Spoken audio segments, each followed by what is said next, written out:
श्री राधे राधे। श्री राधा चरितामृतम भाग 36। प्रसंग श्री राधा की को करे होड़। एक प्रसंग। मोम के घोड़े में बैठकर आग का दरिया पार करना प्रेम है। परवाह अपनी जब छूटने लगे, प्रियतम हमारे केंद्र में जम जाए, प्रेम है। अकेलापन अच्छा लगे, भीड़ भाड़ से अरुचि हो जाए, प्रेम है। अपना सिर काटकर गेंद बनाकर खेलने की हिम्मत हो, प्रेम है। कभी मुस्कुराना कभी रोना आ जाए, प्रेम है। सहन शक्ति बढ़ जाए, गाली और तारीफ का महत्व खत्म हो जाए, प्रेम है। न चाहने के बाद भी उसकी यादें बनी रहें, प्रेम है। उसके लिए जगत से लड़ने की भी शक्ति आ जाए, प्रेम है। जगत क्या कहता है ये बात महत्वहीन लगने लगे, प्रेम है। हे वज्रनाभ, ये प्रेम है। हाँ, यही प्रेम है। और इसी दिव्य प्रेम का संदेश देने के लिए श्री राधा रानी का प्राकट्य हुआ इस धराधाम में। महर्षि शांडिल्य बोले, बरसाने में एक बुढ़िया थी, बड़ी घमंडी थी। बरसाने की महिलाएं इसे मानती थीं क्योंकि सबसे बूढ़ी बड़ी थी। जटिला नाम था इसका। इसकी एक बहू थी। नाम तो कुछ और ही था बहू का, पर अपने घर जब ये बहू लाई तब इसने बुढ़िया ने बहू का नाम बदल दिया। नाम रखा बहू का सावित्री। पौराणिक महान सती सावित्री के नाम से बहू का नाम रखा था। ईर्ष्यालु थी ये बुढ़िया जटिला। अहंकार तो इसका चरम पर था। अहंकार था इस बुढ़िया को अपने परम सती होने का। मैं इस संपूर्ण ब्रजमंडल की सबसे सम्मान्य सती हूँ, पतिव्रता हूँ। और मेरी ये बहू सावित्री भी, ये भी इधर उधर परपुरुष को देखती नहीं फिरती।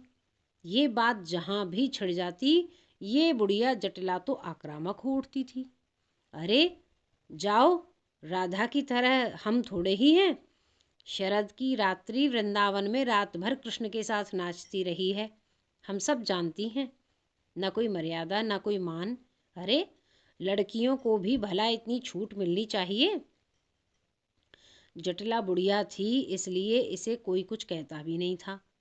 पर जहाँ बात हुई जटिला अपने सतीत्व की महिमा और श्री राधा रानी को गलत तरीके से प्रस्तुत करना।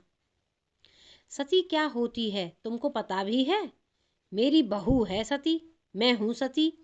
इतनी बुढ़िया हो गई पर आज तक मजाल है किसी पुरुष को देखा भी हो मैंने। ये शिक्षा बचपन से ही मिलनी चाहिए। हमको मिले, हमको संस्कार मिले। अब अगर बचपन से ही लड़कों के साथ नाचना घूमना फिरना, अरे राम राम राम। आज हरितालिका व्रत था तो सब इसी बुढ़िया के घर में ही इकट्ठे हुए थे। सभी स्त्रियों ने व्रत किया था और कथा हरितालिका की सुनाने वाली यही बुढ़िया थी। अब जटिला सुनाने लगी। तू नई आई है ना बरसाने में, तो सुन, राधा और उसकी सखियों का संग ना करियो, बिगड़ जाएगी तू, समझी? वो बेचारी नई बहू पूछती, श्री राधा रानी, वे तो हमारे मुखिया जी की बेटी हैं, उनमें क्या गुण है ऐसा? सुन, ज़्यादा कचर कचर मत बोल। मैं बूढ़ी बड़ी हूँ, जो शिक्षा दे रही हूँ सुन। कृष्ण के साथ लगी है वो और बिगड़ गई है। सब बिगड़ रही हैं जो जो इसके संग में है। फिर जटिला कहती, अब सुनो कथा, हरितालिका के व्रत की कथा।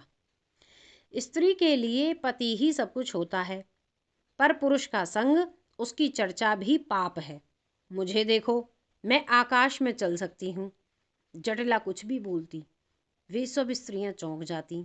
हाँ, मैं झूठ नहीं कहती, मैं आकाश में चल सकती हूँ। क्यों, पता है कैसे चल सकती हूँ? जटिला ही पूछती। सतीत्व के प्रभाव से, पति की सेवा करके, पति के अलावा किसी पुरुष को नहीं देखना, और अगर देखना भी है तो भाई पिता पुत्र इनकी दृष्टि से देखना। वो बुढ़िया जटिला खूब बोलती, खूब कहती। उसकी बातों में सिर्फ अपनी ही प्रशंसा और श्री राधा रानी की निंदा। हो गई खत्म हरितालिका व्रत और उसकी कथा। सब प्रणाम करके जटिला के घर से निकलती।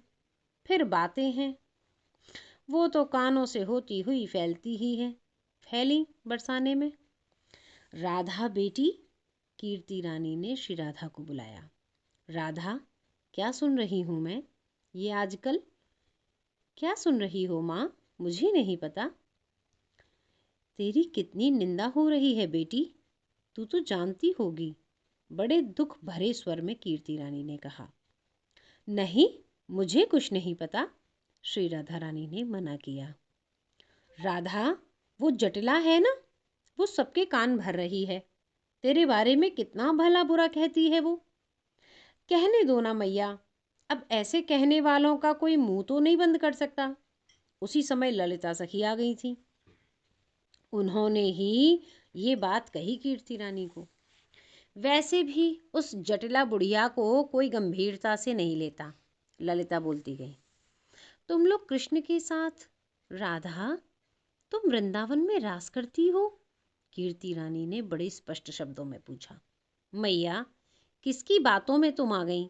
श्री राधा ने इतना ही कहा। तू ज्यादा नहीं मिलेगी कृष्ण से, बस, कीर्ति रानी ने स्पष्ट कह दिया था। श्री राधा रानी से यह बात सहन न हुई। वे रोते हुए अपने महल में चली गईं। ललिता सखी ने बहुत समझाया, पर श्री राधा कैसे मान ले? क्या कृष्ण से मैं अब नहीं मिल सकूंगी ललिते? फिर मैं कैसे जीवित रहूंगी? कृष्ण मेरे प्राण हैं, कृष्ण मेरी सांसें हैं, कृष्ण मेरी धड़कन है। ललिते, कुछ कर। हेलकियों से रोती रही थी रात भर श्री राधा रानी। ललिते, ललिते। श्याम सुंदर ने ललिता सखी को देखा तो दौड़ पड़े उसके पास। हाँफते हुए पहुँचे। ललिते, बताना मेरी स्वामिनी कहाँ है? मेरी प्राणाधार कहाँ है? बताना ललिते। ललिता सखी के पैर ही पकड़ने लगे थे श्याम सुंदर तो। वे बहुत दुखी हैं, ललिता ने सजल नेत्रों से कहा। पर क्यों? कारण कौन है? मुझे बताओ ललिते। श्याम सुंदर परेशान हो उठे थे। हमारे बरसाने में एक सती है, उसका नाम है जटिला। हे श्याम सुंदर, वो अपने आप को सती अनुसुईया के बराबर मानती है। वो अपनी बहू को भी सती और पतिव्रता बनाए हुए है। ललिता सखी बोले जा रही थी। वो जटिला हमारी श्री राधा रानी को बराबर ताने देती रहती है। नहीं नहीं, सामने बोलने की हिम्मत नहीं है, पर बरसाने में सबको कहती है कि राधा बिगड़ गई है, वो कृष्ण के साथ है। तुम्हारा नाम लेकर बेचारी हमारी लाडली को दुख दे रही है। वो कहती है, इस छोटी अवस्था से ही जो बिगड़ जाती हैं, वे पतिव्रता कहाँ हो पाती हैं, उनमें सतीत्व कहाँ रह पाता है। सतीत्व? पतिव्रता? कृष्ण हंसे। हमारी श्री राधा रानी के बराबर कौन सती है? हमारी श्री राधा रानी के बराबर कौन पतिव्रता है?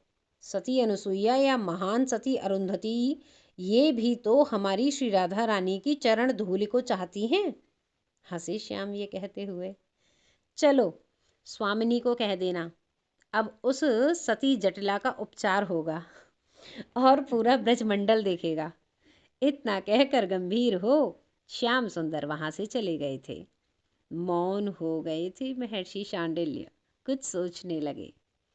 वज्रनाभ ने पूछा, गुरुदेव, आगे फिर क्या हुआ? क्या लीला की जिससे श्री राधा रानी की महिमा को लोगों ने समझा? हे वज्रनाभ, श्री राधा रानी की होड़ कौन कर सकता है? अरे, जिनकी नख चंद्र छटा से लक्ष्मी, उमा, सावित्री प्रकट होती हैं, उनकी होड़ कौन करेगा? पर लीला बिहारी ने एक लीला दिखाई, सुनो। जय श्री राधे श्याम।